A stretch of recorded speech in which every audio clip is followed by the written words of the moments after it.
No, buenas tardes.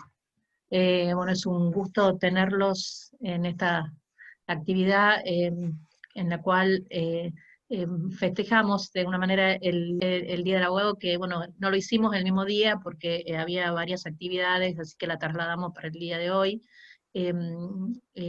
Bueno, nuestra única forma de festejar en este momento que no podemos estar juntos es a través de actividades que nos acercan y nos permiten también capacitarnos. Bueno, la Asociación Tucumana de Abogados Laboralistas ha hecho una charla con cuyos participantes son todos asociados e integrantes de la asociación, y bueno, hemos elegido temas que están bueno, en este momento con plena vigencia. Así que, bueno, vamos a dar comienzo con el primer expositor, que es el doctor Eduardo Aguilar.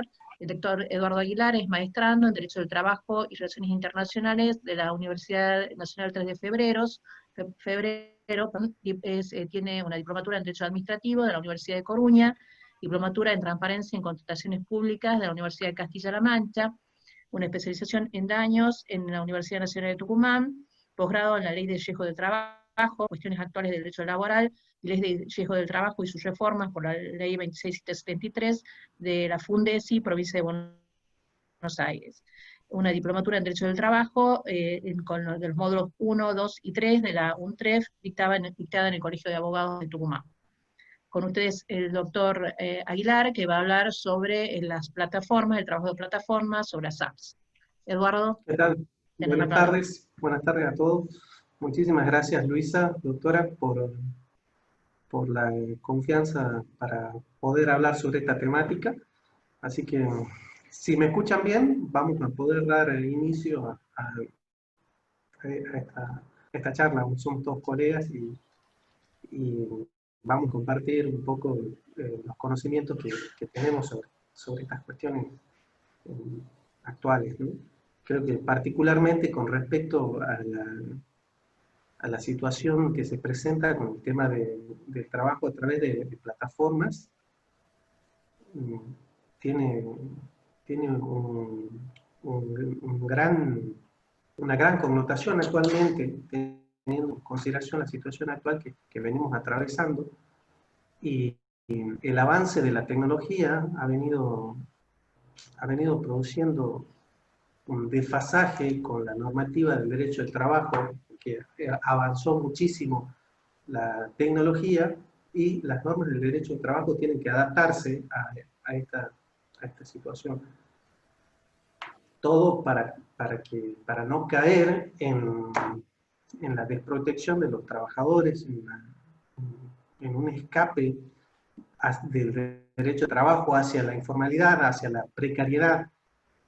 Y actualmente no contamos con un régimen legal que se ocupe de esta temática, pero vienen trabajándose sobre cuestiones jurisprudenciales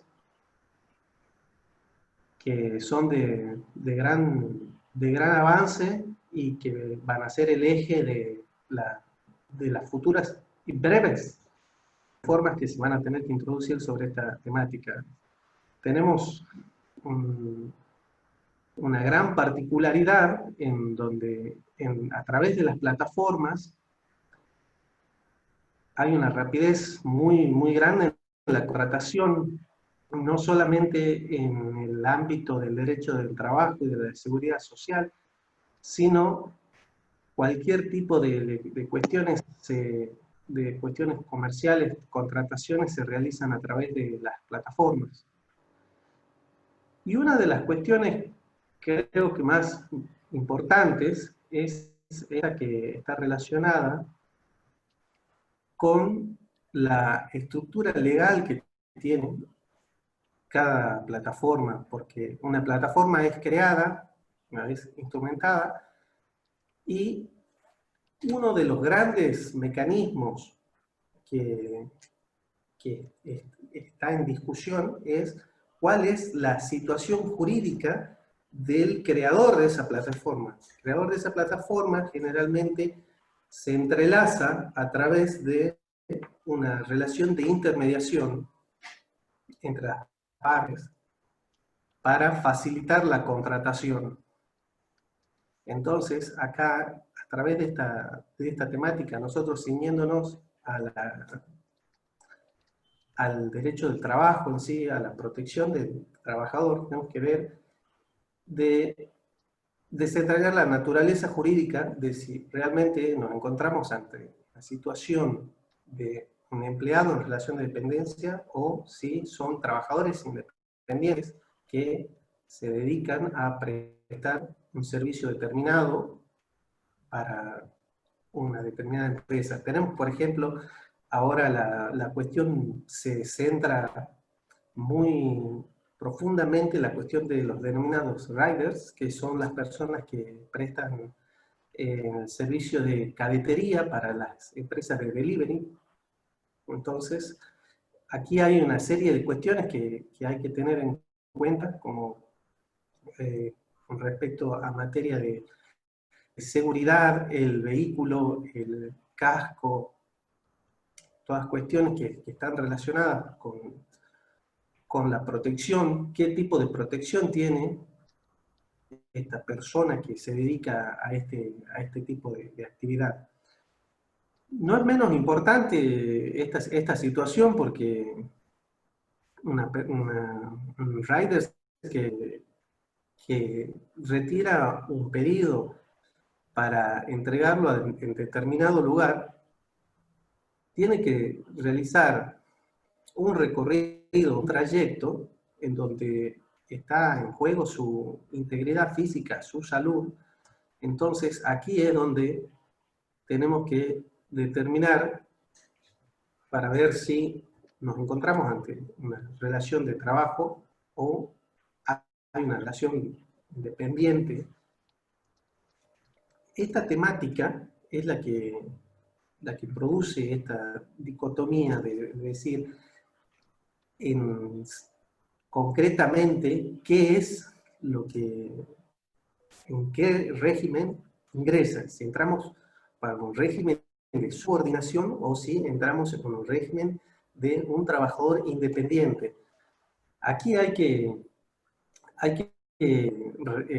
recurrir a la normativa de la ley de contrato de trabajo, a todos los lineamientos que nos establecen cuándo realmente nos encontramos ante una relación de trabajo, hay un contrato de trabajo, siempre que haya subordinación, esta persona esté a cargo de determinado transportista o riders, por ejemplo, o como muchas de las empresas, tenemos Rappi, Pedido Ya, que generalmente ellos la estructura que ellos tienen es establecerlos como intermediarios, es decir, no, estas personas directamente no están vinculadas contractualmente con nosotros, sino que prestan su servicio de manera independiente y la comisión que recibe la plataforma es mínima. Entonces son todas cuestiones que hay que analizar en el caso concreto para ver cuál es el régimen que se va a aplicar. Si nosotros analizamos puntualmente, nos encontramos ante una relación de trabajo. Generalmente se presentan todos los requisitos para ponernos frente a una relación de trabajo concreta. Tenemos en cuenta que una persona, un rider, por ejemplo, en este caso, tienen rangos de tiempo, premios por productividad, que hacen a la naturaleza de esta dependencia zonas asignadas, un tiempo, y todo este entramado de cuestiones es lo que tipifica la relación de trabajo que existe. obviamente que hay una dificultad muy grande teniendo en cuenta la rapidez con que se producen este tipo de contrataciones. Porque una persona que necesita el servicio ingresa a la plataforma, hace el pedido, se fija cuál es el que más rápido va a llegar, cuál es el que está más cerca de su domicilio, y a ese mismo es donde procede a la selección del pedido, ¿no? Entonces, todas estas cuestiones son bastante a tener en cuenta para estructurarnos sobre la relación que existe en este caso. Podemos citar un fallo muy interesante de la Cámara Contencioso y Tributario de la Ciudad de Buenos Aires, que se refirió en este sentido en un fallo de julio del 2019, donde dispuso que las empresas que prestaban este servicio ofrecían el servicio a través de una plataforma, tenían que cumplimentar una serie de requisitos que consistían fundamentalmente en cuidar la integridad de los riders dedicados a esta prestación. Como por ejemplo la utilización del casco, que garantizar que todos circulen, la idoneidad del vehículo con el cual se conducían, y que se cumplan ciertas normas de seguridad con respecto a este trabajador. Entonces, una vez que se otorgó un tiempo, un plazo prudencial, creo que era de 90 días, vencido el plazo de 90 días, la Cámara Contencioso dispuso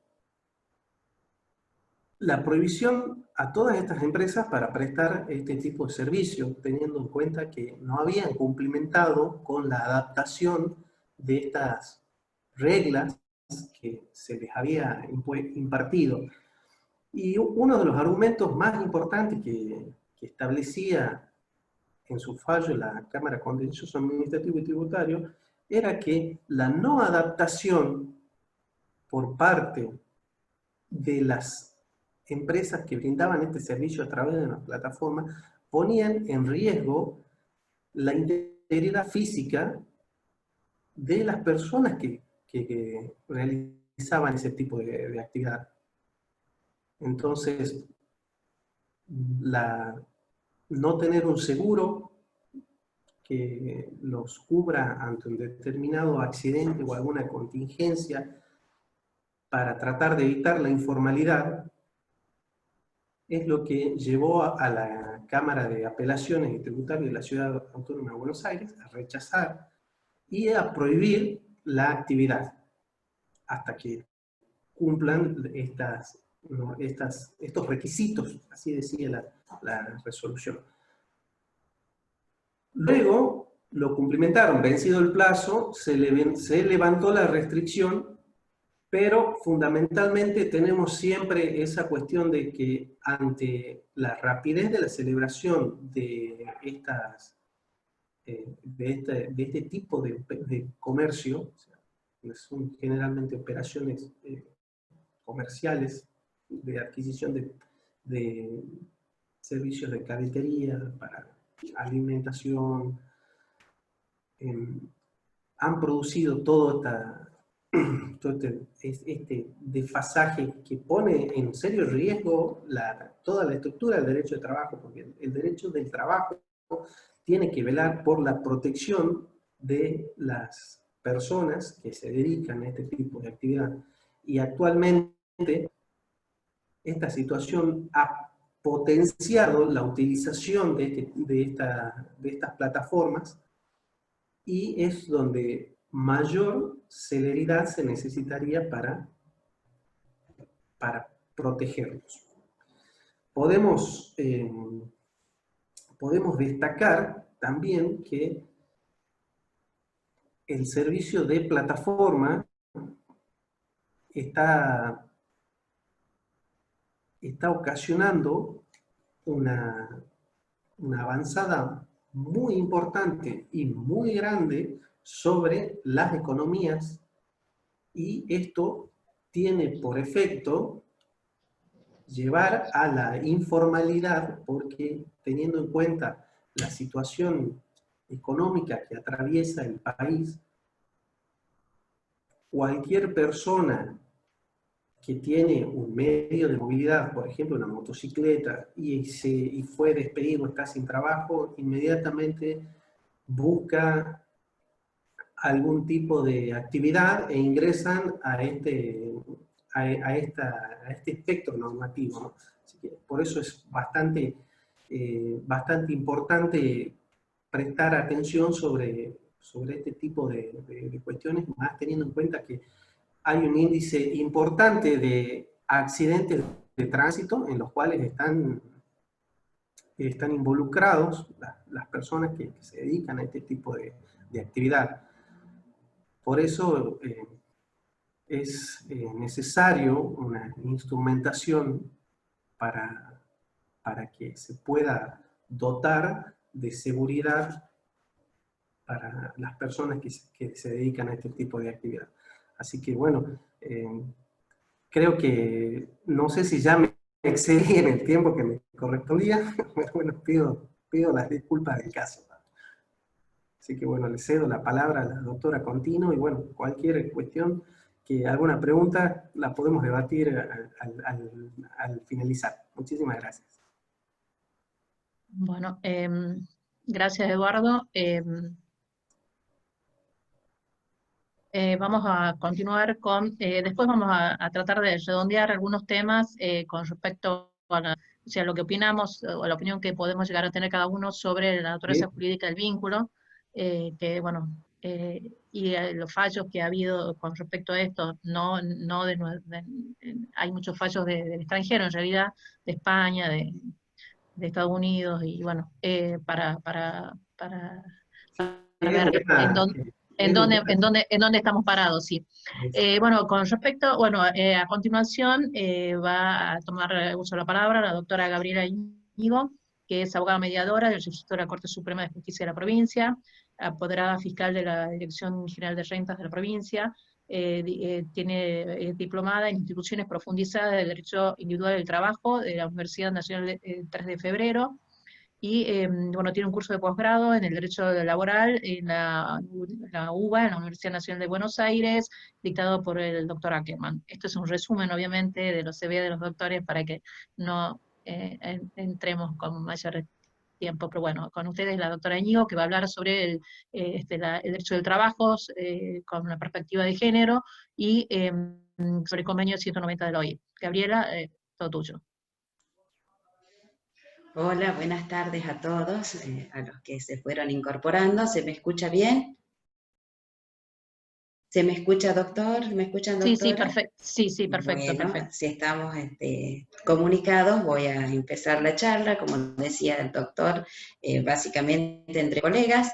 A mí me tocó un tema que está sonando mucho en este momento porque es muy novedoso y se está debatiendo justamente en el Congreso lo que es la ratificación por parte de nuestro país del convenio 190 de la Organización Internacional del Trabajo. Y la importancia de esto radica justamente en el hecho de que es un convenio que trata en forma específica lo que es la violencia en el ámbito laboral, y en especial lo que es la violencia por razones de género.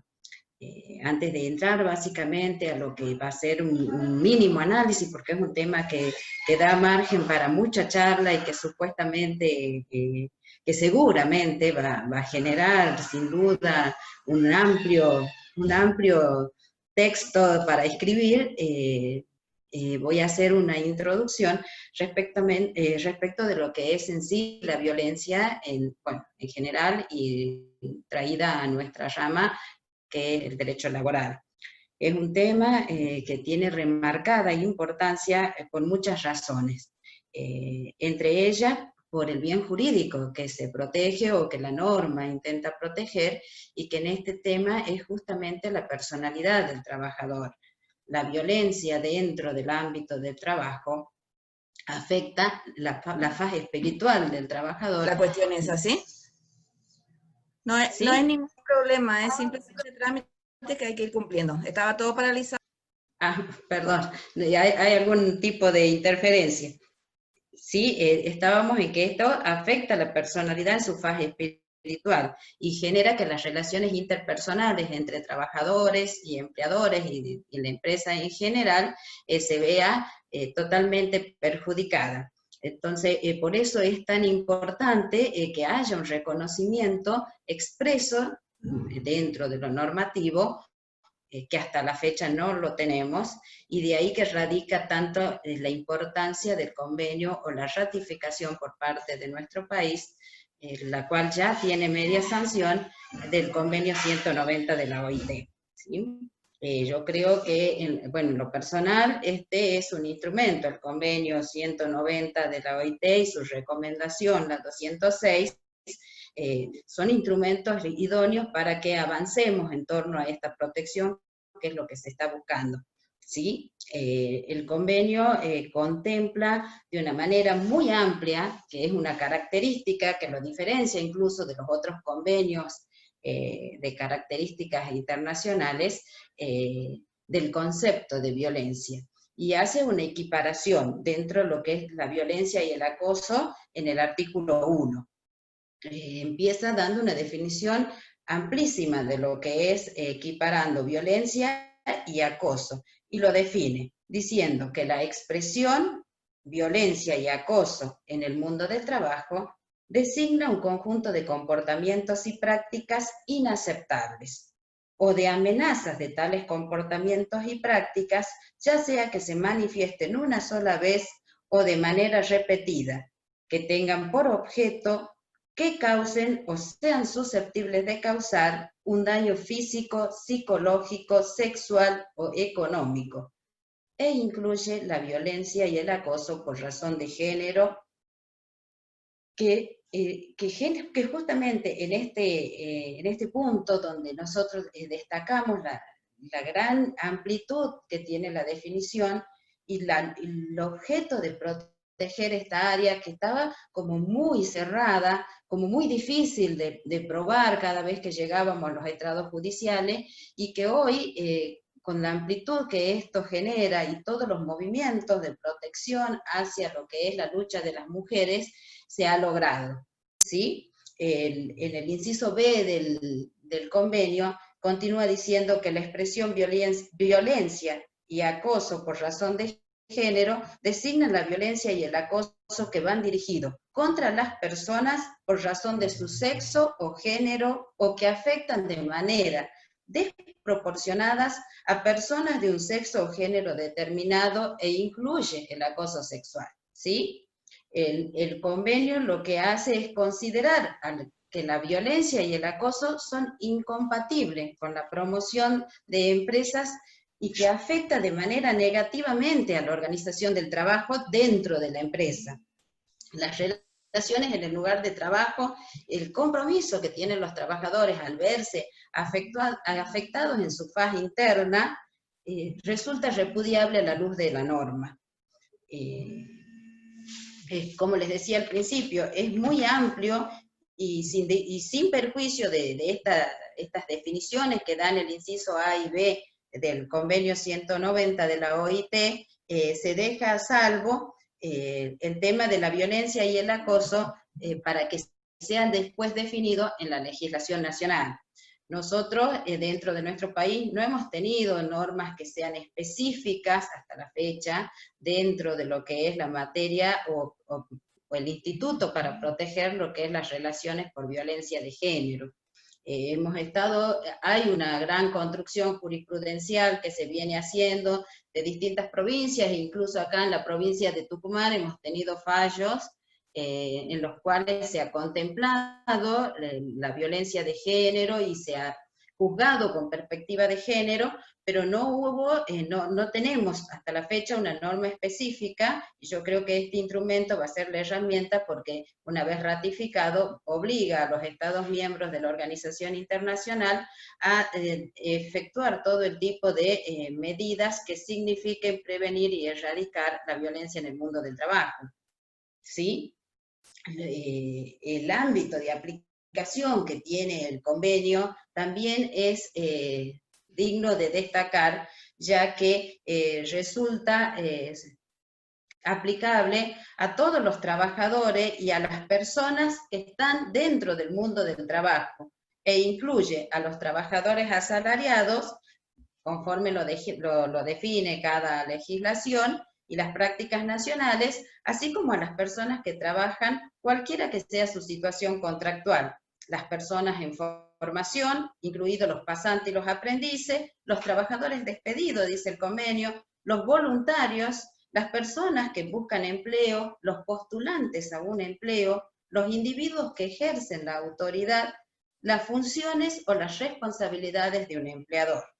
El convenio se aplica tanto al sector público como al sector privado y a la economía formal e informal, zonas urbanas y rurales. Es un convenio bien amplio y trata de abarcar todas las relaciones donde tenemos el trabajador que está dado por la parte más débil de la relación contractual, o no, porque pueden estar o no vinculados por el contrato de trabajo, y el que ejerce el poder sobre esa persona, ¿sí? Es un convenio que repudia de manera tajante la violencia y el acoso en el mundo del trabajo, y amplía su ámbito a relaciones del trabajo o a las que resultan del mismo. Es decir, incluye el acoso o la violencia dentro de los espacios públicos y privados, donde el trabajador ejerce su actividad, en los lugares donde se paga al trabajador o donde éste toma un descanso o donde come, en los que utiliza las instalaciones sanitarias, donde hacen el aseo, por ejemplo, es otro de los lugares a los cuales protege, que son por ahí lugares a los que no se tiene en cuenta, pero donde se ejerce o donde suceden la mayor de las veces estos actos de violencia.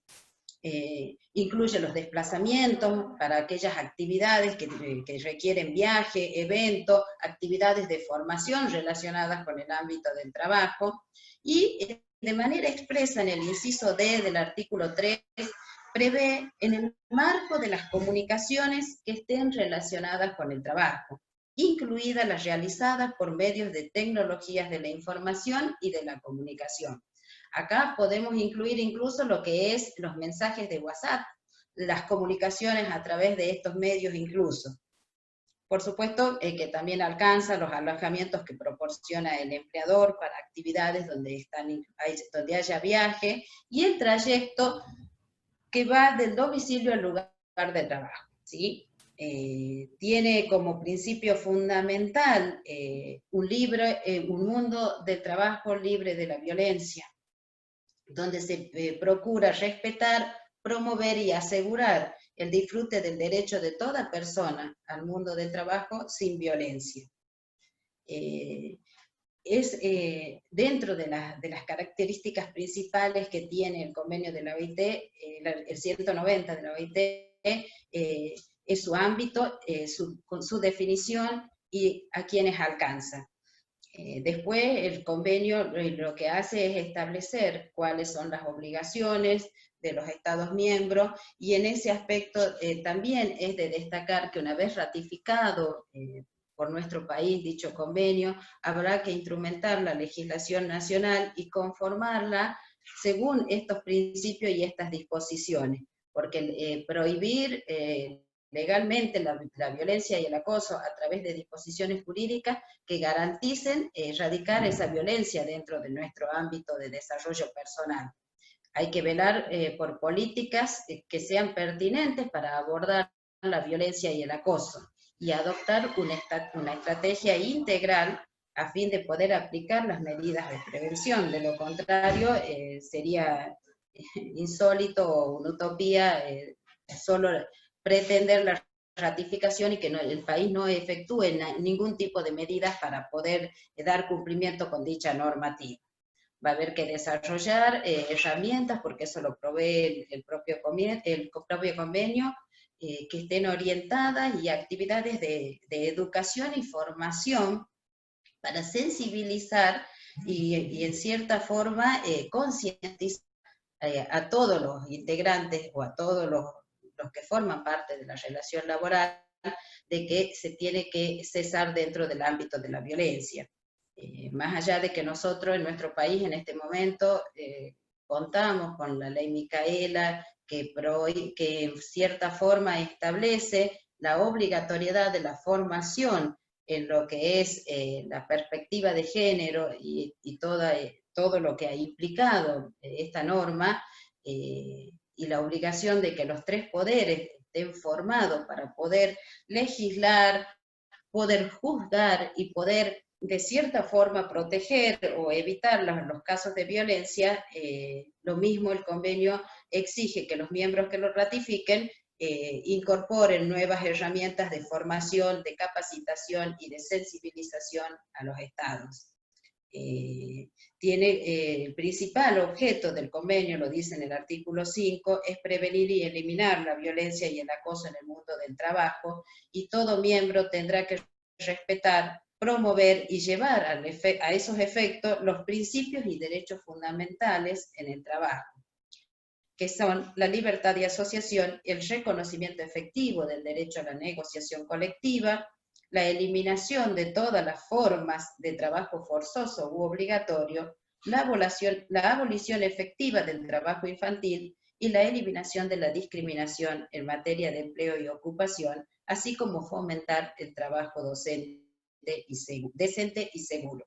Nosotros, a través de la jurisprudencia, hemos venido utilizando una serie de disposiciones de toda la batería legal que tenemos dentro de nuestro país, y entre ellos las normas que nos han servido o que le han servido a nuestros jueces para estas construcciones han sido básicamente las disposiciones que se encuentran en la Constitución Nacional, como ser el artículo 19, el artículo 14 bis, bueno, el 75, inciso 22, que es por el cual nosotros, nuestro país ratificaría el convenio 190 de la Organización Internacional del Trabajo, y tendría una jerarquía superior a las leyes por estar contenido dentro de esta normativa conforme se estableció en la reforma de la Constitución del año 1994.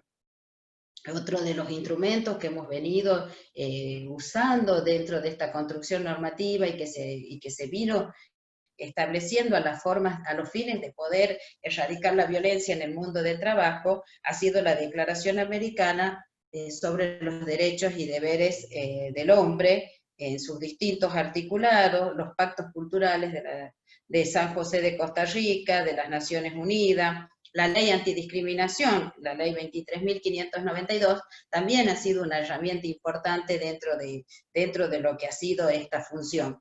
Si bien no alcanza, no ha sido suficiente, esperamos que la ratificación por parte de nuestro Estado de lo que es el convenio 190 nos dé una norma específica en lo que es la materia y sobre todo lo que es la prevención y la protección y erradicar la violencia y el acoso dentro de lo que es el ámbito laboral, porque lamentablemente dentro de lo que es esta materia, dentro del mundo de trabajo,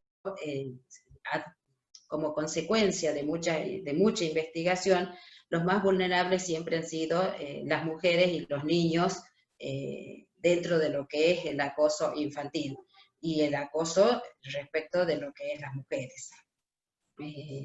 No sé yo cómo estoy con mi tiempo, voy avanzando Sí, porque como les decía, sí. Ya estás con el tiempo cumplido. Bueno, ya hago el cierre. Básicamente es, bueno, en el supuesto que se ratificare, entraría en vigencia a partir de los 12 meses de su ratificación, y bueno, establece que una vez que fue ratificado, el periodo de vigencia sería de 10 años, con la posibilidad de ser denunciado por los Estados miembros. Así que, bueno, es un tema muy amplio y sería lindo que lo podamos trabajar de forma más extensa. Hay muchos fallos para analizar en todos los órdenes jurídicos, pero bueno, dudas y demás, las charlamos después, doctora, le cedo la palabra y muchísimas gracias a todos. Bueno, gracias Gabriela. A continuación, el doctor Ignacio Chasco-Lazábal. El doctor es especialista en Derecho de Daños en la Facultad de Derecho y Ciencias Sociales de la Universidad Nacional de Tucumán, la Universidad Nacional del Litoral. Está cursando la especialización en Derecho Administrativo. Es jefe de trabajos prácticos, interino en la Cátedra de Derecho Privado, Teoría General de la Relación Jurídica y de la Persona en la Facultad de Derecho y Ciencias Sociales de la UNET, y es director de la Escuela de Graduados del Colegio de Abogados de Tucumán. Recientemente se ha incorporado a la Asociación Tucumana de Abogados Laboralistas porque, bueno, ejerce la profesión dentro del ámbito del derecho del trabajo. Bueno, con el doctor va a hablar sobre la reparación integral en materia de accidentes de trabajo. Bueno, Ignacio, tú, adelante. Bueno, muchas gracias. Bueno, antes que agradecer la participación dentro de la asociación, es muy grato poder charlar con colegas sobre cuestiones de derecho. Lo primero que voy a decir al abordar esta temática es que dentro de lo que yo hice como investigación dentro de lo que es el derecho de daños, he observado, como ya muchos de los especialistas aquí, que el derecho del trabajo tiene ciertas problemáticas en relación a la ley de riesgo de trabajo. Ya es consabido el tema de la limitación cuantitativa que establece la ley de riesgos de trabajo. En relación a eso, yo hice una pequeña investigación sobre la jurisprudencia local en relación con el principio que está establecido en el derecho residual, es la reparación integral. ¿Bien? En ese ámbito de cosas, lo que observamos nosotros es que tenemos aquí, en primer lugar, que analizar si la norma que estamos abordando tiene carácter de orden público o no. Una primera respuesta positiva se aproxima cuando advertimos del artículo 1, que establece que el régimen de la ley de riesgo de trabajo es aplicable tanto al derecho público como al derecho privado, es decir, a las relaciones que derivan de la ley de contrato de trabajo, como así también al régimen del empleado público. De esta conclusión surge que hay si se quiere, un tamiz que es de orden público, que hace que sea restringida la posibilidad de modificar. Bien, en el abordaje que vamos a hacer nosotros, esto se interactúa o se complementa con el 1709 del Código Civil y Comercial de la Nación. Ahora bien, ¿cuál es el planteo de la cuestión y el abordaje específico que yo hago en esta pequeña charla de 15 minutos? Nosotros hemos hecho un abordaje de comparación de las planillas de cálculo que establecen los jueces laborales para establecer el quantum indemnizatorio en una liquidación por un accidente, ya sea en los casos del artículo 14 como del artículo 15 de la ley. Bien, en este sentido, vemos que utilizan un sistema de renta capitalizada a las veces del 1746 del Código Civil y Comercial de la Nación. Lo que hemos hecho nosotros es un análisis en relación a estas limitaciones que establece la ley de riesgo de trabajo, que si bien ya es consabido que se ha planteado la inconstitucionalidad, también nosotros abordamos desde un punto de vista axiológico y desde un punto de vista comparativo de uno y otro, puesto que el derecho laboral, ¿verdad?, nace como respuesta a las escasas respuestas, vale la redundancia, a las escasas respuestas que ya daba el derecho civil a los planteos del derecho del trabajo. ¿Bien? Es por eso que nace toda una normativa específica. Ahora, la pregunta que nos hacemos nosotros es, ¿qué ocurre cuando esta normativa específica no es que entre en lagunas del derecho en las cuales tengamos que abrevar de nuevo a la norma residual, sino qué ocurre cuando la norma específica es menos ventajosa para el trabajador que la norma de cobertura, es decir, el derecho civil? que actúa como sistema de red o complementario. Bien, en este sentido, hemos visto que la jurisprudencia local toma como base para el cálculo indemnizatorio en materia laboral, ¿verdad?, lo que establece el artículo 12 de la Ley de Riesgo de Trabajo, que es el ingreso base. El ingreso base, dice el artículo 12, ¿verdad?, a los fines del cálculo del valor del ingreso base se considera el promedio mensual de todos los salarios devengados por el trabajador durante el año anterior a la primera manifestación invalidante o en el tiempo de prestación del servicio si fuera menor. Ahora bien, ¿cómo se actualiza? Establece aquí la ley a través del índice RIPTE. Pero el índice RIPTE hemos visto que muchas veces es insuficiente y lo que nosotros obtenemos siempre es una indemnización morigerada en relación con la indemnización establecida por los sistemas de actualización que establece el Código Civil. ¿Por qué digo esto? Porque nosotros tenemos las tabulaciones que están establecidas en el artículo 14, inciso 2, en el párrafo A y B, que dan una limitación a la cuantificación de esta reparación. En cambio, lo que hemos visto nosotros a lo largo del análisis de la jurisprudencia local es que existen una serie de parámetros que no los vemos dentro de la jurisprudencia del derecho del trabajo, sí los vemos dentro del derecho civil o residual. En este sentido, yo voy a compartir con ustedes alguna jurisprudencia local que establece que los parámetros matemáticos, ¿verdad?, para el cálculo indemnizatorio, ¿verdad?, no van a ser más que normas que establecen directivas para el sentenciante, pero no son dirimentes para establecer la reparación. Así hoy existe en la doctrina y en la jurisprudencia cierto consenso sobre que una sentencia para fijar la cifra indemnizatoria debe explicar cómo llega a ella para permitir un control de racionalidad, que es el que está establecido ya en el artículo 3 del Código Civil y Comercial de la Nación, y disipar cualquier sospecha de arbitrariedad. ¿Bien?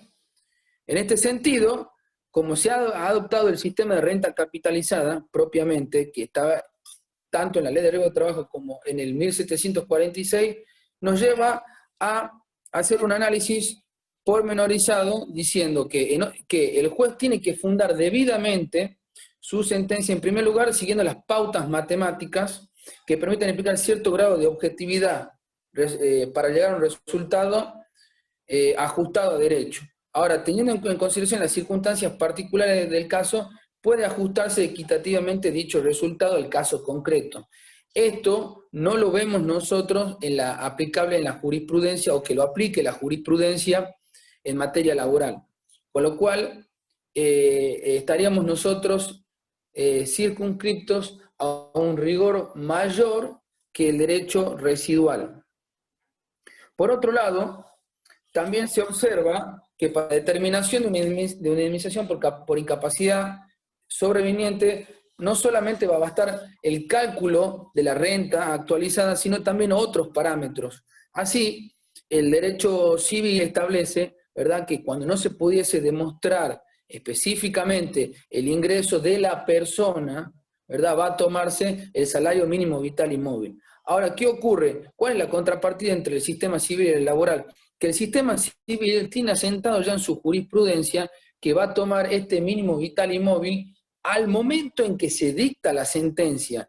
En cambio, cuando avanzamos sobre el análisis de la doctrina y puntualmente sobre la jurisprudencia local, encontramos que los jueces laborales están estableciendo como criterio, ¿verdad?, el salario base actualizado por el índice de RIPTE, que muchas veces, en muchas ocasiones, sobre todo cuando se trata de procesos largos, arrojan un resultado inferior a que si utilizasen el salario mínimo vital y móvil actualizado al momento de dictar sentencia. Bien, sobre todo porque está establecido en la Ley de Riesgo de Trabajo, ¿verdad?, que la aplicación de la tasa va a ser activa, mientras que hemos visto en la praxis que muchas veces la tasa pasiva arroja resultados más elevados. En este sentido, hemos considerado conveniente resaltar como precedente el fallo Vargas, que si bien hace un análisis de los elementos matemáticos para el cálculo de las indemnizaciones, También hay una morigeración en estos sistemas. En este sentido, creemos conveniente rescatar de este precedente el análisis que hace el doctor Galdós sobre la materia. Dice, estas fórmulas se erigen como un valioso parámetro o guía que no puede ser omitido por la judicatura a la hora de medir los daños por discapacidad física o psíquica, advirtiendo que la utilización obligatoria de las denominadas fórmulas matemáticas no conduce a la aplicación automática e inexorable del resultado numérico al que se arribe. Señala el autor que el referido imperativo legal debe ser interpretado como una herramienta de estimación ineludible para el juez, pero que no excluye a otros parámetros. Es aquí donde nosotros vemos que enflaquece, si se quiere, la jurisprudencia laboral, que eventualmente he visto yo en casos comparativos que utilice otros parámetros, otros criterios complementarios, como el caso de que utiliza como herramienta auxiliar el valor de la indemnización por daño moral. A esto sigue una serie de consideraciones como que los cálculos matemáticos sí deben ser utilizados como una herramienta, pero no de manera exclusiva. Es decir, Galdós considera que hay cuatro variables que deben concurrir o confluir en el análisis de la cuantificación para una correcta reparación a la luz del principio de la reparación plena. El primero es evidentemente la aplicación de fórmulas matemáticas. En esto, el Código Civil y Comercial de la Nación ha seguido incluso a grandes rasgos las formulaciones que establece la Ley de Riesgo de Trabajo. Por otro lado, la aplicación de la fórmula tiene que ser elegida por el juez, y esto no es pasible en sí de revisión judicial, pero yo agregaría, salvo en el caso de que se demostrase que ante igualdad de circunstancias existe arbitrariedad. Es decir, de que aplicando las fórmulas de la Ley de Riesgo de Trabajo o las fórmulas que establece la jurisprudencia local, como puede ser el fallo Méndez, trajeran en un fuero o en el otro, ¿verdad?, resultados diametralmente distintos. Por otro lado, también aquí lo que establece también Galdós es que no hay una aplicación automática de estas fórmulas matemáticas que podrían atraer o llevar aparejado, como acabo de decir, un resultado que esté reñido con los principios de justicia. Por último, si es arbitrario, ¿verdad?, si es irracional, en la aplicación de estos van a poder, ¿verdad?, evaluar si se está vulnerando este principio de reparación plena o integral, y en este caso, ¿verdad?, va a poder activarse un planteo, si se quiere, de inconstitucionalidad del cálculo, en base también no solo a la Constitución Nacional, a la norma de cobertura, que es el derecho residual, en este caso el derecho civil. Por lo cual, como conclusión, puedo decir, después, bueno, estamos abiertos a las consultas y a las críticas, si se quiere, a las conclusiones a las que yo arribo, es que el derecho laboral en este punto, de acuerdo a la jurisprudencia que yo he revisado y he compulsado desde el punto de vista local, se ha vuelto más rígida a la hora de aplicar estos parámetros matemáticos que su hermana más vieja, que es la legislación civil. En este sentido, creo que si bien el trabajo de los abogados laboralistas ha sido excelente en cuanto que han hecho planteos desactivando la norma por calificarla de inconstitucional en reiteradas oportunidades, y que esto ha generado ciertas reformas parciales que parte de la doctrina la ha citado como parches, lo cierto es que los jueces laborales deberían ayornarse a criterios más flexibles para cuantificar la reparación de los daños, máxime cuando la ley de cobertura o la norma residual sí lo está haciendo hoy en día con el nuevo Código Civil y Comercial de la Nación. Gracias. Bueno, muy bien, gracias Ignacio. Bueno, después ahí recién colocado en el chat las personas que quieran hacer preguntas o hacer intervenciones o rebatir alguna cuestión que se ha manifestado, pueden hacerlo. Bueno, a continuación va a hacer uso de la palabra la doctora Sandra González, abogada laboralista, actualmente designada juez del trabajo, especialista en Derecho de Daños por la Universidad Nacional de Buenos Aires y dictado en la Universidad Católica de Salta. Es egresada de la primera cohorte de la Escuela Judicial del Consejo Asesor de la Magistratura de Tucumán. Ha hecho cursos de posgrado de Derecho Laboral, diplomada en instituciones profundizadas de Derecho Individual, Colectivo y Seguridad Social de la Universidad 3 de Febrero, cursos de posgrado en Diplomatura en Derecho Laboral en la Universidad de San Pablo, y bueno, es expositora en congresos y jornadas provinciales, nacionales e internacionales. Bueno, tengo el placer y el orgullo de presentar a la recientemente designada doctora Sandra González, jueza de trabajo, que bueno, integrante también de nuestra asociación de abogados laboralistas. Sandra. Bien, Sandra buenas tardes. Sí, Sandra va a hablar sobre el COVID como enfermedad profesional. Adelante. Bien, buenas tardes a todos. Muchas gracias por este espacio. ¿Me están escuchando todos bien? Bien. Bueno, me trae esta tarde a la reflexión. A ver, me voy a sacar el auricular porque tengo una interferencia. Perdón. Voy a hablar sin auricular. ¿Me pueden escuchar todos ahí? Bien. Bueno, con relación a esta enfermedad que a esta altura nos aqueja a todos los ciudadanos de nuestro país, quisiera primero hacer una reflexión del estado actual de la situación. Bien, el COVID-19 como una enfermedad profesional y sus posibilidades dentro de nuestro sistema normativo. Primero que nada, la mayoría de los enfermos por esta patología, en su 80% son leves.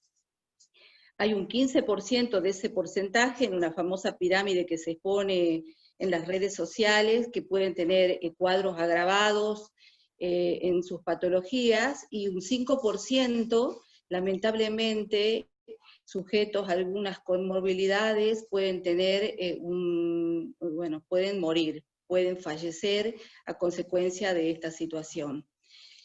Bueno, la Argentina ha transitado por periodos de cuarentena total, el llamado ASPO, Aislamiento Social Preventivo Obligatorio, que se dispuso en nuestro país desde la declaración de emergencia sanitaria en el mes de marzo.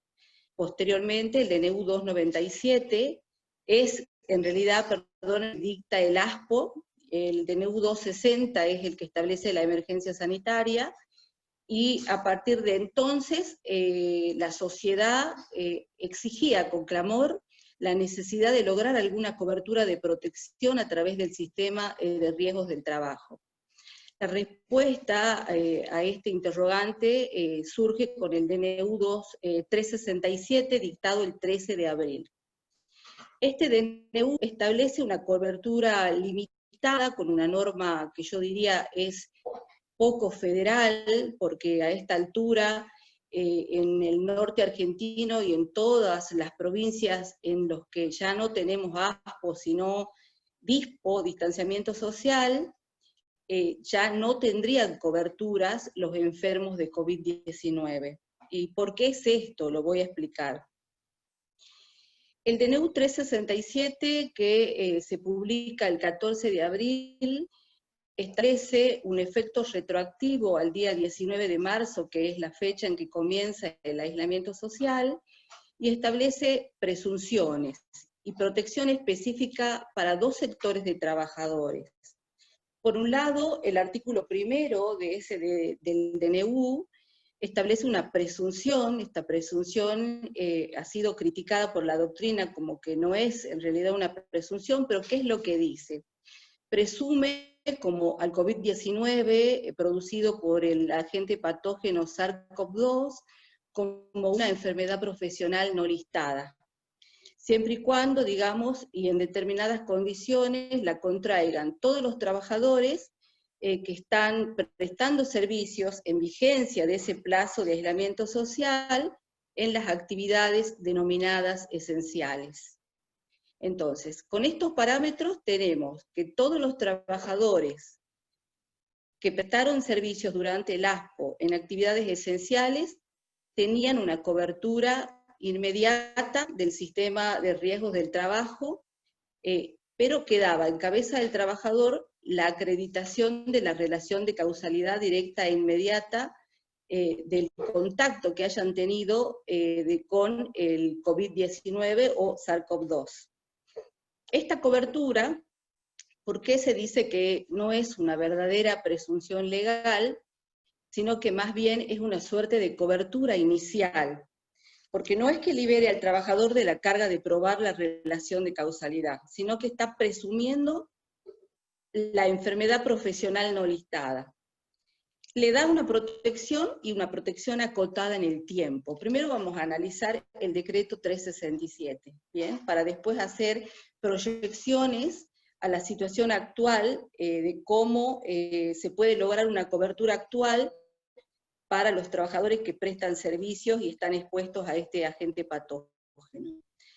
Esta presunción está regulada en el artículo 1 del DNU 367.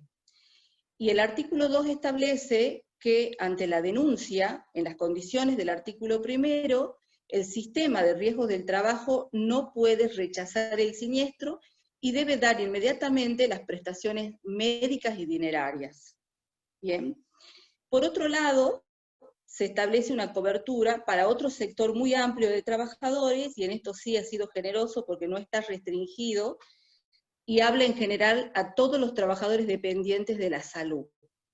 Y en este caso sí establece una verdadera presunción legal iuris tantum. Se presume que el trabajador de la salud que se contagia del COVID-19 en contacto con el ambiente de trabajo, con la actividad laboral, digamos que se presume la existencia de la relación de causalidad directa e inmediata. Entonces acá sí tenemos una verdadera presunción y el trabajador está eximido de la carga de probar la relación de causalidad. Otra diferencia en la protección legal entre un grupo de trabajadores y el otro es el plazo de vigencia. Con relación a los trabajadores de la salud, el DNU 367 lo amplía por todo el año que dura la declaración de emergencia sanitaria que fue declarada por el DNU 260 el 13 de marzo, con lo cual un año después, el 12 de marzo, caducaría la protección. Sin embargo, el DNU la extiende 60 días más, con lo cual todos los trabajadores dependientes de la salud tendrían protección legal hasta el 13 de mayo de 2021. No ocurre lo mismo con los trabajadores de actividades esenciales. ¿Y esto por qué? Si vamos a la expresión de motivos del DNU 367, que ahora en el marco de la emergencia, todos los DNU que han salido vienen con una especie de explicativo en sus considerandos, que es muy importante tenerlos en cuenta porque nos aclaran varias situaciones. Algo que yo quiero resaltar es el hecho de que el DNU dice que no pierde de vista que al momento de su dictado, la Organización Internacional del Trabajo había hecho una declaración de normas relacionadas con el COVID-19 que se publicaron el 27 de marzo. Este documento es de fecha 23 de marzo. Expresamente, en los considerandos del DNU, se expresa que la OIT entiende que todos los trabajadores que están expuestos al agente de riesgo SARS-CoV-2 deben tener protección. Y nos trae una definición de enfermedad profesional que es mucho más amplia, ¿no es cierto?, que la que está regulada o recogida en la Ley de Riesgos del Trabajo, que solo considera enfermedad profesional aquellas que se encuentran incluidas en un listado. Sin embargo, si nosotros echamos mano a los considerandos del 367 y al convenio 155 de la OIT, donde nos da un concepto más amplio de enfermedad profesional, como aquella que se produce por exposición al agente de riesgos en el lugar de trabajo, tenemos la posibilidad de decir que hoy no importa que ya no tengamos un aislamiento social preventivo obligatorio, lo importante es poder acreditar esa exposición y que el contagio se produce en el lugar de trabajo. Con lo cual no es tan determinante que la persona que sufre COVID-19 y que tiene, por ejemplo, una comorbilidad, bien, se quede sin protección porque se diga que la causa de la patología es la comorbilidad que lo lleva a una incapacidad. No, sino que acá lo importante es que la relación de causalidad que nos está exigiendo el DNU 367 es el vínculo enfermedad-contagio, agente patógeno, contagio. Bien. Para lo cual, digamos, con relación a los trabajadores en general, yo creo también que podemos trasladar otras presunciones que trae el decreto 367. Por ejemplo, en el artículo 3, en su segunda parte, dice que la Comisión Médica Central va a ser la que originariamente va a tomar decisión con relación a la relación de causalidad directa e inmediata de este virus, ¿no es cierto?, del agente patógeno, con la consecuencia, con el contagio, pero que puede invertir la carga de la prueba. Y dice como si fuera una posibilidad facultativa que puede hacer uso el órgano administrativo, pero creo que en realidad se está imponiendo ahí la prueba de un indicio. ¿Cuál sería?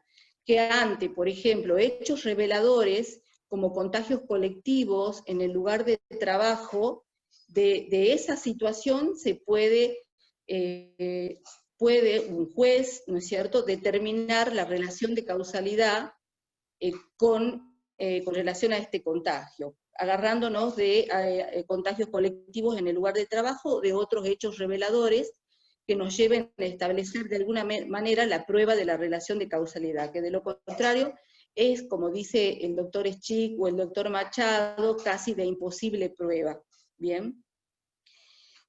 Acá en la provincia de Tucumán hemos ingresado a un DISPO, o sea, distanciamiento social. Eso lo dispone el decreto, el DNU 520. ¿Cuándo ingresó Tucumán a esa situación? El día 7 de junio. Es decir, desde el 7 de junio se ha vencido la posibilidad de protección que el artículo primero trae para los trabajadores de actividades esenciales. Sin embargo, y esto lo digo con conocimiento, hay algunas ART que, haciendo una interpretación del artículo 4 y 5 del DNU, que ahora paso a explicar, han ampliado la cobertura para las actividades esenciales hasta 60 días después de vencido el ASPO, aunque sea una interpretación que no surge expresamente de la norma. ¿Por qué? El artículo 5 establece de qué manera se va a financiar el sistema, y establece expresamente que no son las ART las que van a pagar las prestaciones médicas y dinerarias de estos siniestros que tienen como primera manifestación invalidante en el ASPO, sino que es el Fondo de Enfermedades Fiduciarias que ha sido creado en el año 2000, cuando ha salido el decreto 1278 por un decreto posterior, que es el decreto, el DNU 590. En el artículo 5 del DNU dice expresamente que todas estas prestaciones van a ser cubiertas hasta 60 días después de finalizado el aislamiento social preventivo y obligatorio por el Fondo Fiduciario de Enfermedades Profesionales. Y bueno, que el fondo solo se reserva un porcentaje para la funcionalidad y cobertura de otras patologías. Bien, bueno, para ir redondeando un poco, en este momento, no solo la provincia de Tucumán, sino la provincia de Salta, Jujuy, Santa Fe y muchas otras provincias del país ya no transitan aislamiento social preventivo obligatorio, sino ASPO, y en particular la provincia de Tucumán no ha ratificado la ley 27348, ¿bien? Con lo cual no está obligada a aceptar toda la reglamentación que viene como consecuencia del dictado del DNU 367.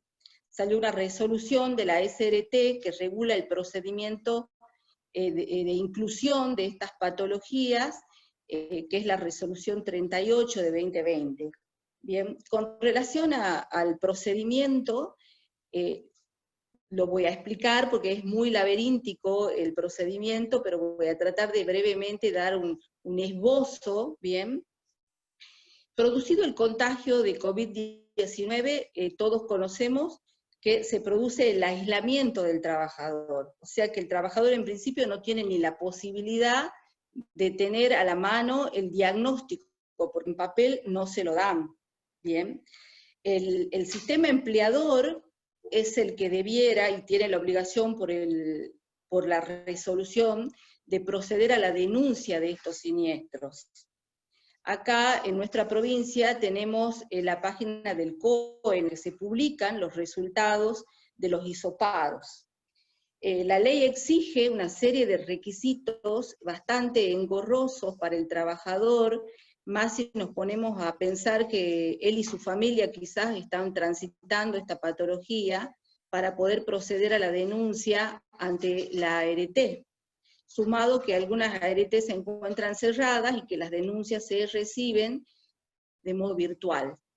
La resolución en su artículo primero dice que debe presentarse la denuncia ante la aseguradora o ante el empleador autoasegurado, acompañando una constancia o certificado de diagnóstico positivo de COVID-19, firmado por autoridad competente, que esa autoridad esté registrada a nivel nacional, en una entidad que determina la norma, que si me permiten la leo porque no lo recuerdo.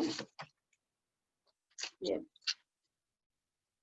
Con relación a esta situación, quiero aclarar que me ha tocado hacer denuncias, bien, y que están aceptando el certificado que uno baja de la página o historias clínicas digitales, que solo los hospitales públicos, a pedido de cualquier familiar del trabajador, se las pueden pasar a un celular de modo digital, cosa de no estar en contacto las personas, mantener el distanciamiento social, y la pueden pasar por un archivo PDF y después lo subimos al momento de hacer la denuncia. Estos certificados o diagnósticos positivos tienen firma digital, los que se suben al COE, y están ratificados por un sistema que se llama CISA. Bien.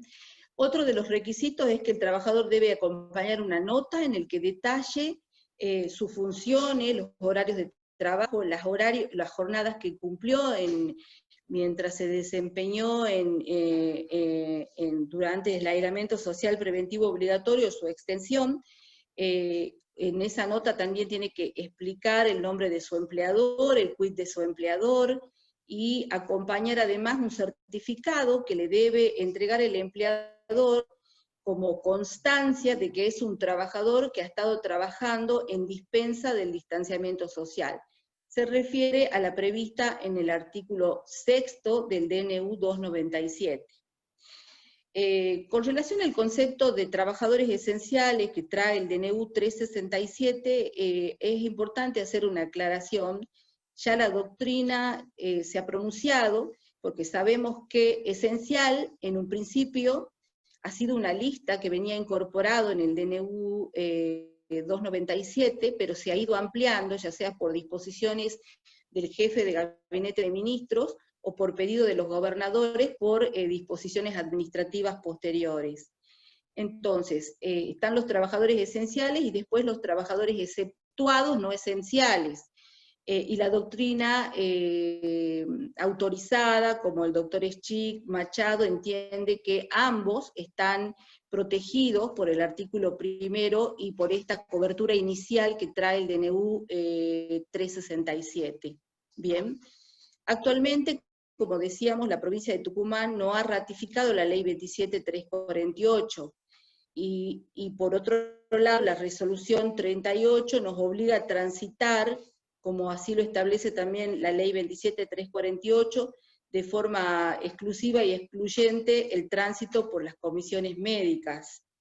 Y esta resolución establece que la autoridad competente para diagnosticar el carácter, en definitivo, profesional no listado de la patología, es la Comisión Médica Central. Bueno, al respecto, nosotros no estamos obligados a transitar, entiendo, ante las comisiones médicas, y podemos directamente recurrir a la justicia laboral local planteando las inconstitucionalidades ya conocidas de la Ley de Riesgos del Trabajo y los fallos como Obregón, que ya para lograr la competencia local y evitar este tránsito engorroso, y lograr cobertura de este tipo de patologías, tratando de acreditar solamente esta relación de causalidad, que el contagio se produjo en el lugar de trabajo. Bueno, de otra manera, digamos, todo el universo de trabajadores que hoy están prestando servicio no tendrían ninguna posibilidad de cobertura, que de hecho el 8 de agosto ha caído esa extensión de 60 días que en una interpretación amplia del artículo 5 les venía explicando, ¿no es cierto? Y las ARETE han comenzado a rechazar las enfermedades, las denuncias que está haciendo el sistema empleador. El trabajador, para poder recurrir a esta situación ante el rechazo, puede, digamos, directamente iniciar una acción judicial por vía ordinaria, o también someterse al procedimiento que trae la resolución 38 e iniciar un pedido a través de trámites a la distancia, un expediente virtual, y en ese caso tiene que acompañar estos requisitos que venía hablando, que están en el artículo 1 de la resolución 38, el diagnóstico, la constancia de estar exceptuado, que es medio que no correspondería porque ya no estamos nosotros actualmente en ASPO, sino en DISPO, ¿no es cierto? O de lo contrario, pedir la apertura del Estado, conforme lo establece el artículo 6 de la ley 24.557, que, bueno, que incorpora en su apartado segundo el procedimiento específico ante las comisiones médicas para pedir la apertura y el reconocimiento del COVID-19 como enfermedad profesional no listada. Bueno, por ahora, creo que esto, no sé si ya como estoy en el tiempo, doctora, si puedo seguir. Bueno, lo dejemos para que cuando termine la ronda, si quieren 5 minutos más, Bien. ahí hay una pregunta, si quieres ir tomando nota, y le damos paso al doctor Pedro Argañarás, después hacemos una ronda de preguntas, lo opuesto, el que quiera levante la mano, o directamente solicita por el chat, yo los anoto para que pregunten o expongan si hay alguna discordancia con algunas cosas de las que se ha dicho, o alguna opinión. Ahí había a la doctora Claudia Salvatierra, que es especialista en la parte de discriminación, que si quiere aportar algo de lo que dijo Gabriela. Pero bueno, ahora le damos paso al doctor Pedro Argañarás, que es abogado laboralista, maestrando en gestión ambiental del Instituto Miguel Lillo, expresidente del Instituto de Acción Cooperativa y Mutual de Tucumán, ex becario de la Universidad Pontificia de Roma y de la Academia Klaus Marienhof de Alemania, ex gerente de legales de obras sanitarias, ex asesor de la Cámara de Diputados de la Nación. Bueno, con usted el doctor Pedro Argañarás, que va a hablar sobre teletrabajo. Bien, buenas tardes a todos. ¿Estamos? Bien, si estamos en conexión, comenzamos. Es un gusto para mí compartir con ustedes esta posibilidad de hacer un breve análisis de esta recientemente sancionada y promulgada ley de teletrabajo, que no está vigente aún, pero sí sancionada y promulgada. Ya vamos a ver las cuestiones que suscitan el tema de su vigencia. La ley conceptúa al teletrabajo como la obligación que asume el trabajador, la trabajadora, de realizar actos, obras o prestar servicios en el domicilio del trabajador o en un establecimiento distinto del establecimiento del empleador, mediante el uso de tecnologías de información o comunicación. Tres requisitos entonces que son fundamentales para conceptualizar lo que a partir de la entrada en vigencia de esta ley va a ser una nueva modalidad de teletrabajo. Con respecto a la expresión teletrabajo, quisiera hacer una breve referencia a un antecedente legislativo de la ley 27555. Y es la ley 25.800 que aprobó en su momento la Convención 177 de la OIT. Esta convención de 1996 ya preveía, el tema del teletrabajo es un tema en boga en todo el mundo ya hace mucho tiempo, ya preveía la regulación, y el país se adhirió por la ley 25.800 a esa convención que regulaba el teletrabajo. Una particularidad es que leyendo la convención en sus originales francés e inglés, veo que las expresiones de la ley 25.800 cuando llama al trabajo como trabajo a domicilio, entiendo yo que comete un error de traducción porque se traduce literalmente la expresión francesa travail a domicilio. La expresión francesa no se traduce así en el español porque la partícula a en francés se traduce en el español. Se trata de trabajo en el domicilio y no fue advertido eso en su momento por la ley 25.800. Fíjense, si ustedes leen el texto original de la Convención 177 en inglés, porque en inglés y francés son las versiones oficiales, van a ver que la versión en inglés habla de home workers, que es el trabajador del hogar, y creo que es una expresión más acorde a las características que hemos definido al inicio, es decir, de una persona que se obliga a trabajar a cambio de una remuneración para otra en su domicilio o en un establecimiento que no sea el establecimiento del empleador mediante el uso de tecnologías de información y comunicación. Con respecto a la ley, me llama la atención y quiero reflexionar brevemente sobre el uso de la expresión presupuestos legales mínimos. Cuando leemos esto en la ley, inmediatamente me fui y tuve que relacionarlo con la previsión del artículo 41 de la Constitución Nacional. Recuerden ustedes que en la última reforma constitucional, habilitada la reforma a los ámbitos de la cuestión ambiental, pero no habilitada para la reforma de la competencia del Congreso, se tuvo que recurrir a esa figura del artículo 41 en el cual se habla de que en las cuestiones ambientales el Congreso de la Nación tiene la facultad de dictar las leyes de presupuestos mínimos y las provincias dictar las normas que tengan las mismas protecciones del ambiente o mayores protecciones. Si nosotros en la interpretación de esta ley, la de teletrabajo, entendemos aplicar tal cual fue utilizado por la Constitución Nacional para el medio ambiente, cometeríamos un error. No se trata así. En la referencia a las leyes ambientales, era razonable que se hable de que la nación dicta las leyes de presupuestos mínimos y las provincias las leyes de mayor protección, porque las leyes ambientales no son una competencia delegada por los Estados miembros, los Estados provinciales, los Estados federales a la nación. En cambio, sabemos que, por el artículo 65, inciso 12, el derecho de trabajo sí es una cuestión delegada por las provincias a favor de la nación. Por lo tanto, lo que deberíamos entender en materia de presupuestos mínimos es que el Congreso, por medio de esta ley especial, ha fijado lo que mínimamente considera son las características de esta nueva modalidad de trabajo, de teletrabajo, y le deja a las convenciones colectivas la posibilidad de regular todas aquellas cuestiones que hacen a la regulación específica.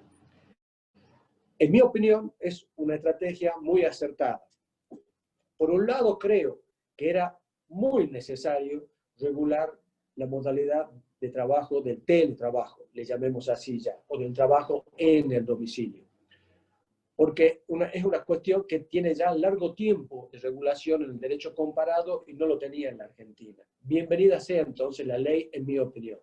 Y bienvenida sea también esta referencia de leyes de presupuesto mínimo, porque entiendo que el legislador nacional lo que ha hecho es prever que esta cuestión tiene tantos matices, tiene tantas variables, y es posible que las tenga más con el paso del tiempo, que deja librado a la convención colectiva, es decir, a la otra fuente de derecho laboral, que es el derecho laboral convencional, de que se regulen las cuestiones específicas y lo que es tan propio de cada actividad. En mi opinión, un cierto, pero entendido con esa aclaración de diferencia de lo que son los presupuestos mínimos ambientales. ¿Qué nos dice la ley de teletrabajo como particularidades, como presupuestos mínimos? El que primero se destaca, por supuesto, es el de que asimila al trabajador remoto, al trabajador al que trabaja en su domicilio, al trabajador presencial. Y les reconoce los mismos derechos remunerativos, les reconoce los mismos derechos sociales y los mismos derechos a asociarse en un sindicato, a elegir y a ser elegido en un sindicato. Cuestión que, si tenemos en cuenta que se trata de una ley de presupuestos legales mínimos, es muy importante. Hola. Ahí está. Bien, si no se escucha, porque yo no me estoy viendo en este momento, me aviso. ¿Qué otra particularidad tiene la ley? La jornada laboral.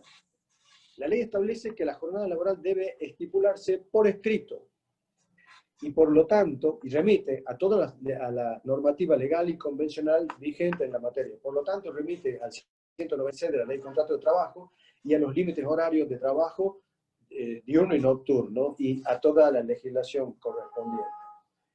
Entiendo yo, y esta ya es una interpretación personal, que este pacto, este acuerdo, este contrato por escrito, que lo diferencia del resto del régimen, del resto de las modalidades laborales donde puede no existir un contrato escrito, es acá obligatorio porque en este pacto por escrito es donde se van a fijar los objetivos por hora y las tareas que tiene asignado el trabajador o trabajadora, tanto por hora como por objetivos. La ley prevé también que el software que se le asigne al trabajador para el cumplimiento de sus tareas debe estar, por un lado, inscripto ante la autoridad de aplicación, que es el Ministerio de Trabajo de la Nación, y por otro lado, prever que el derecho de conexión solamente puede estar establecido durante la jornada del trabajo. En mi opinión, un gran avance en contra de los detractores de esta ley que la han criticado por defecto algunos y por exceso otros.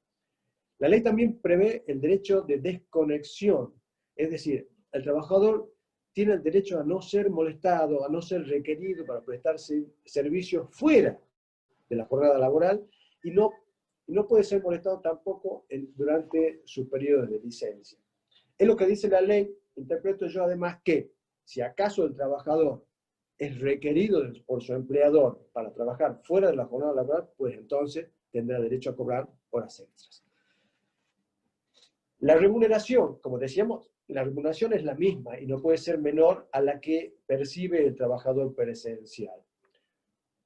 Otro aspecto importante es la previsión de que el trabajador, al trabajar en su domicilio, al convivir con otras personas, contempla la situación de que si tiene que cuidar a personas de hasta 13 años, o personas discapacitadas, o personas mayores, tiene derecho a solicitar las modificaciones o las adecuaciones necesarias en su jornada de trabajo, en su modalidad laboral, y si no lo hace el empleador, tiene el derecho a, y esto es importante, a reclamar el cambio de esa decisión del empleador y a que le repare los daños y perjuicios ocasionados. Hace referencia a la ley de teletrabajo, a la ley 23.952, que prohíbe la discriminación. Entiendo que le da dos herramientas importantes.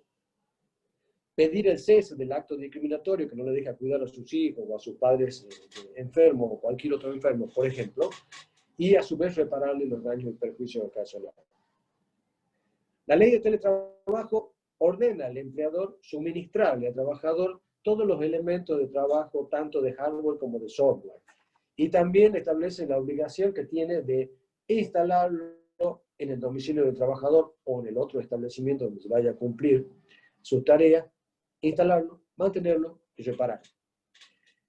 Ese software, como decíamos, tiene que estar registrado ante la autoridad de aplicación y deberá preservar el derecho a intimidad que tiene el trabajador y no podrá ser de ningún modo la necesidad que tienen en general estos servicios de conexión tecnológica digital de garantizar el secreto y la inviolabilidad de sus datos, no podrá ese derecho del empleador ciertamente afectar el derecho a intimidad del trabajador.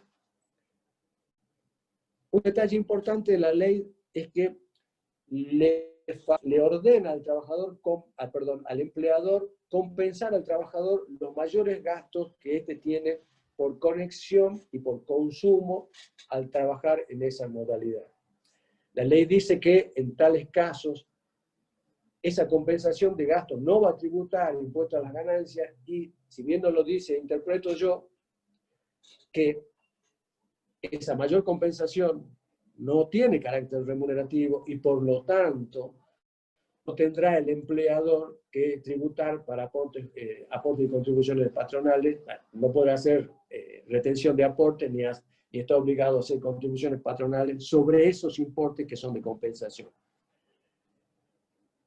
Otra obligación importante es que el empleador debe garantizarle al trabajador la actualización permanente en materia de teletrabajo. Esta actualización no será una carga adicional, sino que debe ser realizada durante la jornada de trabajo y prevé la posibilidad de que esta capacitación constante sea realizada, lo dice, puede ser realizada juntamente con el sindicato que corresponde y con el Ministerio de Trabajo. Una cuestión importante es la de previsión, y me parece importante como ley de presupuestos legales mínimos, la previsión de que el trabajador remoto, el trabajador en su domicilio, tiene el derecho a asociarse sindicalmente. Eso hace a la defensa de sus derechos y hace también al derecho de elegir y poder ser elegido en esas asociaciones sindicales. Finalmente, como referencia que les puedo hacer en esta breve síntesis de lo que es la ley, se considera que todos los accidentes ocurridos en el lugar del trabajo, durante la jornada de trabajo y en ocasión del trabajo, son accidentes de trabajo y por lo tanto sometidos a la ley 24.557. Una cuestión que me permito analizar un poco como cierre, porque entiendo que ya estamos en hora, es la posibilidad de que tanto el empleador sea extranjero como el trabajador sea extranjero. Con respecto al trabajador extranjero, la ley le exige al empleador local la previa autorización de la autoridad de aplicación para contratar un trabajador extranjero.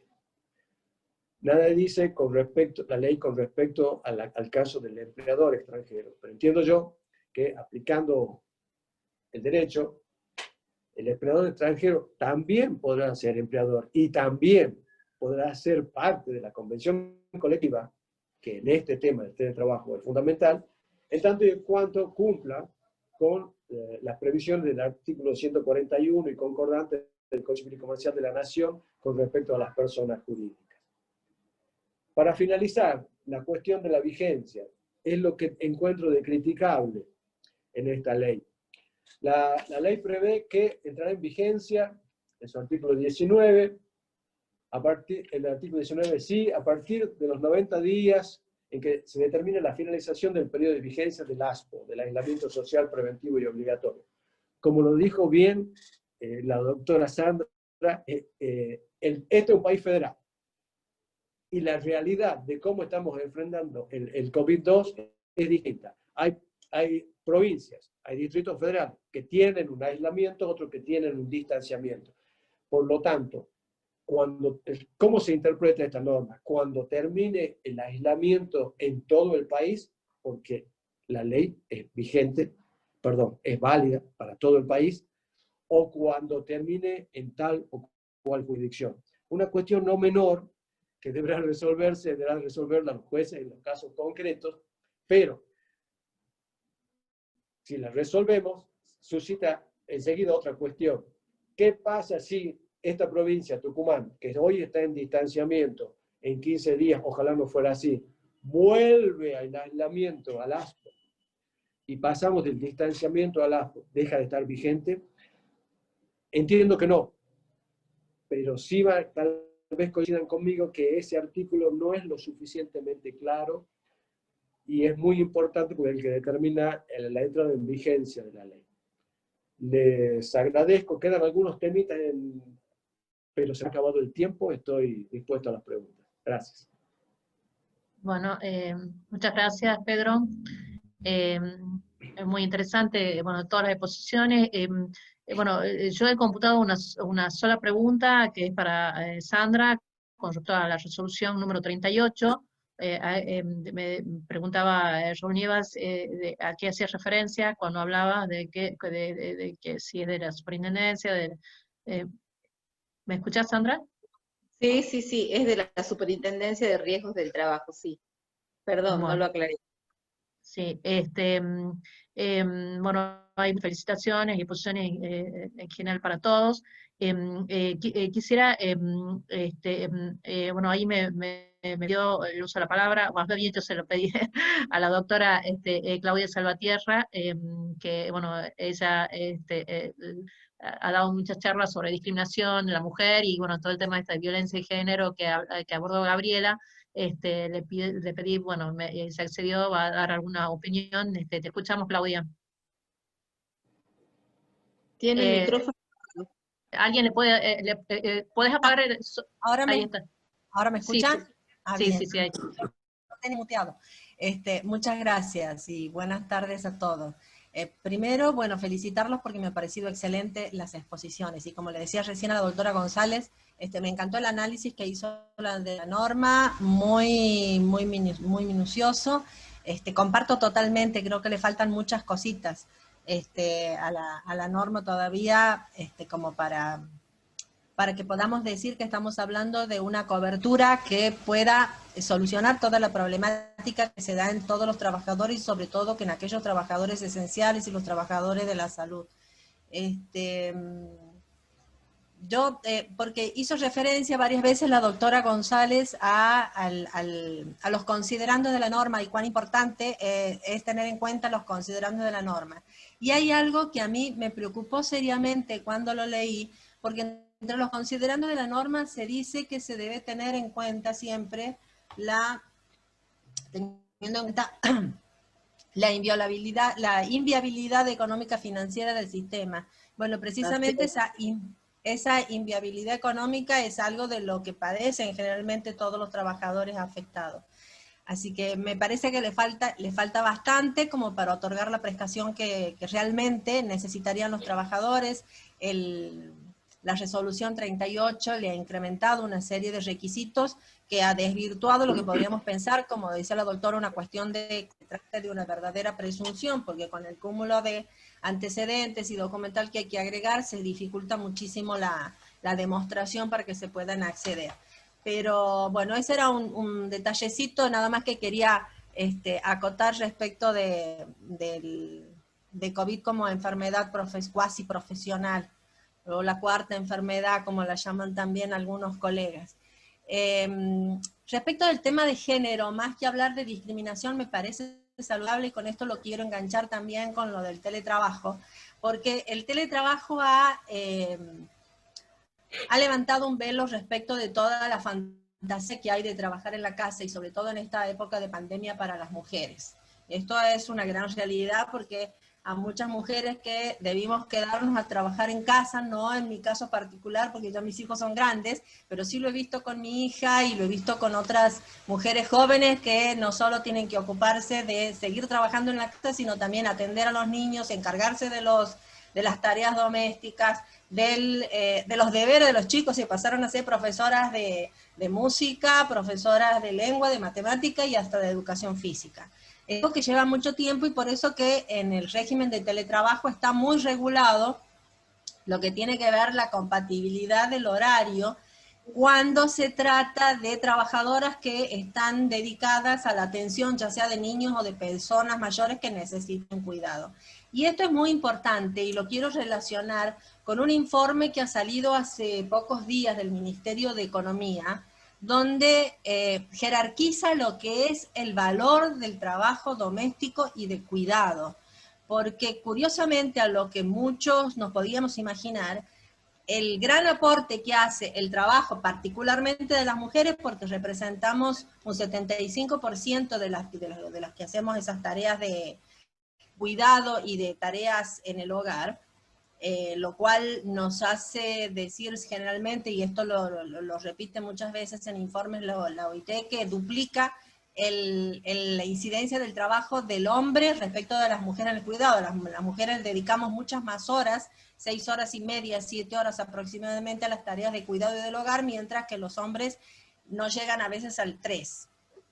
Pero lo que quiero decir con esto es que que por primera vez tengo entendido se hace en nuestro país, que es el valor económico de ese trabajo doméstico y de cuidado, y la incidencia en el Producto Bruto Interno de nuestro país, en el PBI, es superior a las dos áreas más importantes, más influyentes en el PBI, como es la industria y comercio, porque industria incide en un 15,7%, comercio en un 15,5%, y el trabajo doméstico y de cuidado un 15,9%.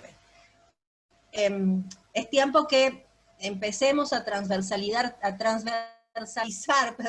todo lo que tiene que ver con estas tareas de cuidado, que en esta pandemia ha levantado un velo impresionante para que todas estas cuestiones se comiencen a notar y le prestemos mucha más atención. Es eso nada más. Les agradezco este pequeño bocadillo que me han permitido meter. No sé si alguno de los disertantes quiere aportar algo más sobre lo que ya se ha dicho, o aportar algo más sobre lo que... No veo ninguna otra pregunta más. ¿Alguno de los disertantes? ¿No? Bueno, yo como nunca me puedo callar, yo sí voy a aportar una pequeña cosita con respecto a lo de Eduardo. Yo estoy totalmente convencida que la naturaleza jurídica de las prestaciones de las apps, o sea, de los cadetes o readers, es una relación de subordinación y dependencia. Y digo esto porque he tenido la oportunidad de analizar un contrato específico de una de las plataformas, donde se establece el poder de organización, de dirección, el poder que tienen para aplicar sanciones, se les asigna una jornada, si bien se habla de libertad de horario, se le asigna una jornada específica, que si bien la eligen como cualquier trabajador que tiene jornada rotativa, que puede tener la opción de decir, bueno, yo hago un trabajo nocturno o hago trabajo diurno, bueno, en este caso se le da una jornada, se le da una zona de trabajo, de actuación, tienen sanciones, suspensiones por minutos o hasta una hora, en el caso que no quieran aceptar un ruido en una zona que es peligrosa, o también tienen sanciones de desconexión, ya que se dan todas las características, si bien ellos aportan el medio y a veces te tienen que comprar la mochila en la cual se llevan los productos, digamos, eso para mí no es una exclusión para ser considerado un trabajo en relación de dependencia.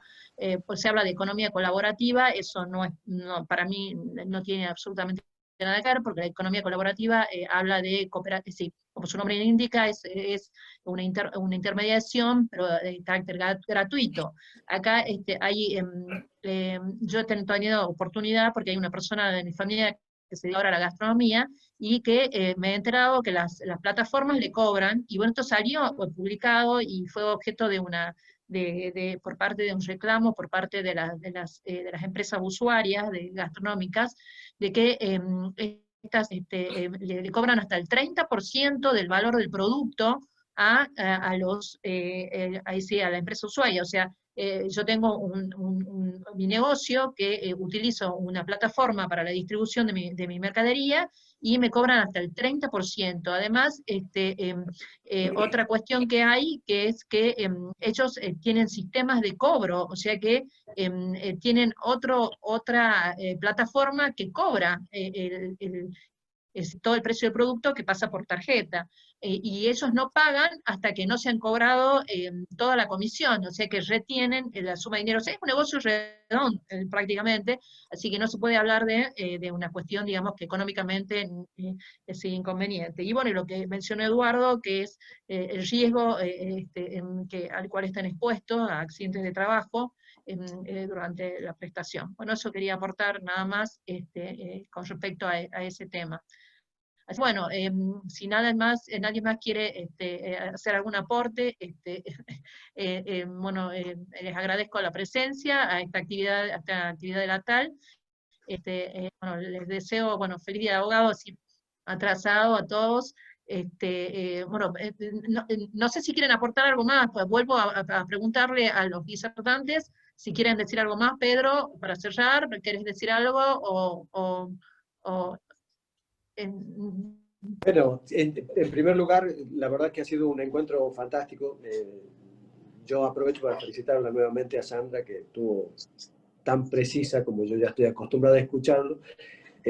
Simplemente agregaría como una reflexión final lo que dijo Sandra, que hasta ahora, mientras no haya reforma legislativa, el tema de las indemnizaciones de los infortunios laborales, entiendo yo, es una opinión muy personal, va a seguir pasando y va a tener que seguir transitando la instancia de inconstitucionalidad de las leyes vigentes, o de algunos artículos de las leyes vigentes, porque las indemnizaciones, en caso de que son discutidos los infortunios, son muy bajas, si se acata la ley.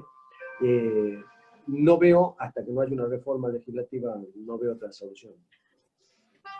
Bueno, muchas gracias. Y como para hacer un cierre, siempre agradecida por este espacio y que haya mucha gente nueva, asociados nuevos, que se animen a exponer sus ideas. Para nosotros es muy grato, es un espacio para compartir, y creo que el intercambio en estos tiempos difíciles en los que estamos atravesando es fundamental, porque ya no nos podemos reunir los jueves a nuestros famosos encuentros, así que tendríamos que hacerlo como una rutina para seguir viéndonos las caras sin barbijos. Así que gracias, Pedro, por tu participación. Menos mal que te has animado, porque sos un excelente, te admiro un montón, ha estado espectacular. Y bueno, gracias a todos también, a vos, Gabriela, a todos los que se han animado, y bueno, sigan animándose, porque para eso es este espacio. Bueno, muchas gracias. Acá Raúl Nieva, que lo tenemos que recuperar, que fue en época en el instituto y bueno, ahora tiene que volver a la asociación.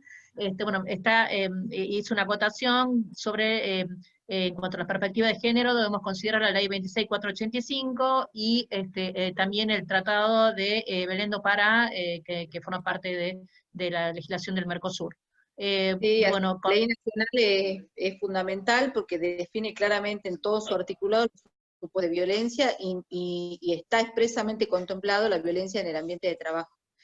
Así que sí, es muy importante. Gracias. Bueno, Ignacio, ¿querés aportar algo antes de cerrar? No. No, una vez más, gracias por la invitación a exponer, y la verdad que un lindo grupo humano.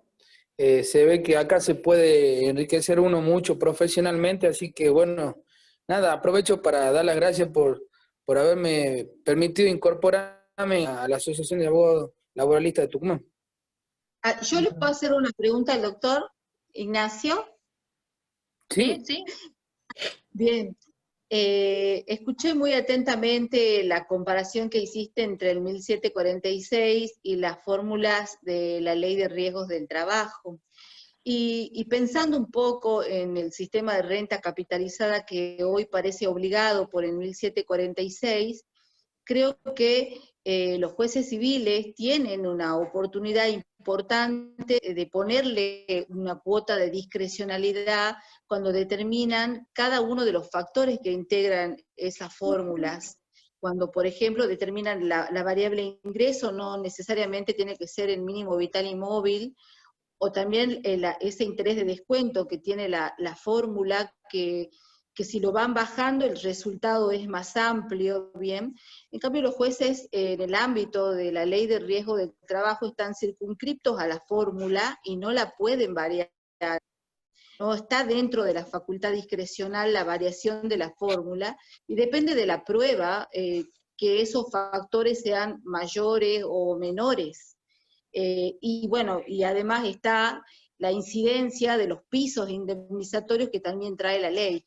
Si la actualización del ingreso base mensual a través del índice RIPTE da un importe inferior aplicado a las fórmulas que los pisos indemnizatorios, se aplican los pisos indemnizatorios, que ese es el que más se están utilizando hoy en las sentencias, digamos, porque están actualizados y muchas veces dan importes muy importantes que comparados con la fórmula Méndez, Woto, Marshall o las que están en uso, viste que realmente todas son la misma y lo que va variando es cómo el juez va asignando el contenido concreto a cada una de las variables que la integran.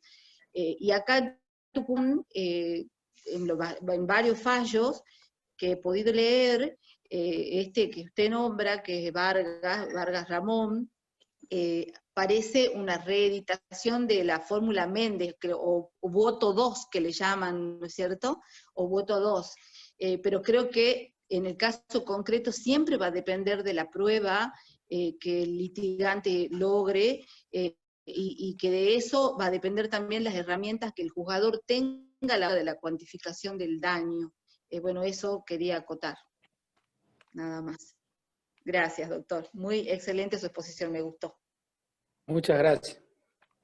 Bueno, ahora sí, lo saludamos, ya está, llevamos más ya vamos a llegar a las 2 horas, así que bueno, muchas gracias por estar y por participar. Hasta otra oportunidad. Bueno, muchas gracias por estar nuevamente. Hasta luego. Gracias. Hasta luego, chao chicos, chao. Chao, Carlos.